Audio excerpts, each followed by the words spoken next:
Welcome back to Bloom. We all want our pets to live longer, and that has many pet parents rethinking how to care for their fur babies and looking for more natural ways to care for their animals. Joining us now is renowned holistic veterinarian Dr. Judy Morgan. Dr. Morgan, what an honor it is to have you on Bloom. Thank you so much for joining us today. Thank you so much for the invitation. Anytime I can spread the message for good health for our pets, I am thrilled. And people want to hear about good health, and let me tell you, this is the woman to listen to. I need to say congratulations on winning 2023's People's Choice Award. Thank you. You're so welcome. And so welcome. I mean, people follow so closely to everything that you have to say. And I think the #1 message that pet owners need to hear is that we really need to be careful about what we're feeding our pets. Absolutely. Unfortunately, a lot of money goes into advertising, and I wish that as much money as goes into advertising actually went into what goes into the food that we're feeding our pets. So there's been a lot of misconceptions, but basically the large pet food companies that are making the most common kibbles are owned by human food manufacturers who are using pet food for the waste products for the pet food. And that's not what I want my pets to eat. I want my pets to have a long, healthy life. And in order to do that, we need to feed them human grade ingredients, not waste products, not things that have been discarded from the human chain because they're not edible. So that's kind of the first thing to start. That's our foundation. Food is the foundation of life. And without a good foundation, we can't build a strong house. And in order to get that health and longevity, we need to be looking for things that are going to really support them.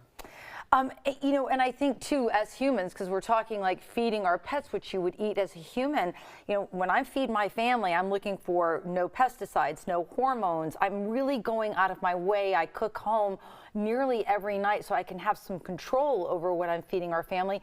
And we need to think about that when it comes to our pets as well. Absolutely, because there are ingredients in pet food that have been banned in the human food industry. The red and yellow dyes are used in pet food. Your dog really doesn't care what color the food is. They just want to know what it tastes like. Preservatives that are carcinogenic, BHA, BHT, ethoxyquin, are still allowed to be used in pet food, but they've been banned from many of the human food markets. If we're using a food that is extruded kibble that has a rendered meat meal in it, there's a good chance it contains euthanasia solution.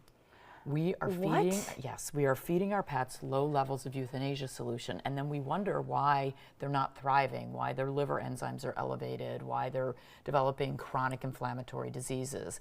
The good news is that I know people get really upset when I give them all the bad news, so I need to give good news to cure that problem.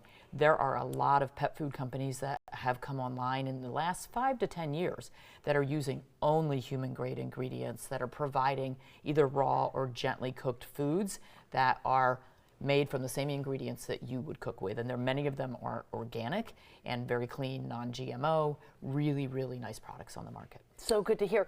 Another alarming statistic is the shortage of qualified veterinarians out there. I mean, that's alarming. I mean, all the more reason to think about preventative care. Absolutely. The prediction right now is that by 2030, there will be about a 30% shortage of veterinarians in this country. So that means 1/3 of the pet parents who need care, and it might even be emergent care, are not going to have a veterinarian available to treat their pet. That is really, really scary.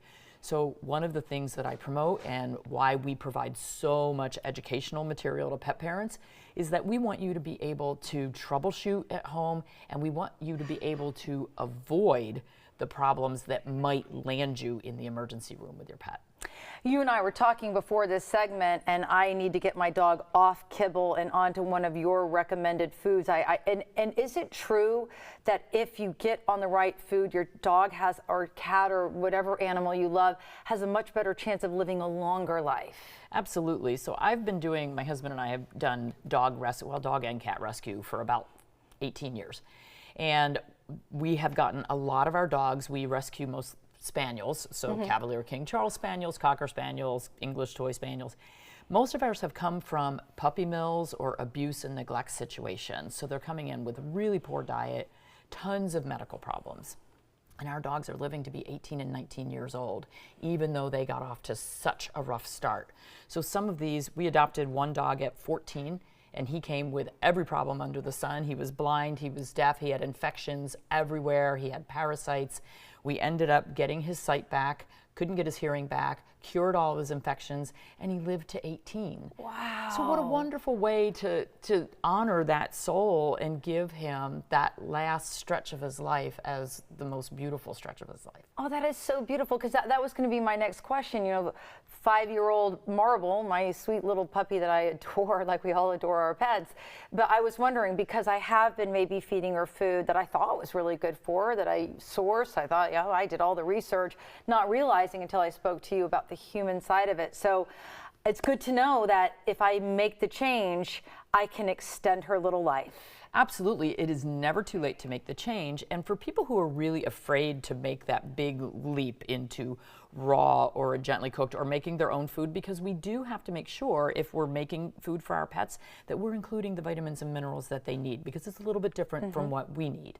But it can be done. It's really possible. But even if you can't do that and you just say, look, I have to feed kibble for whatever reason, there have been great studies that show if you replace even 25% of that kibble, you're good, with fresh food, you will extend their life by 2 to 3 years.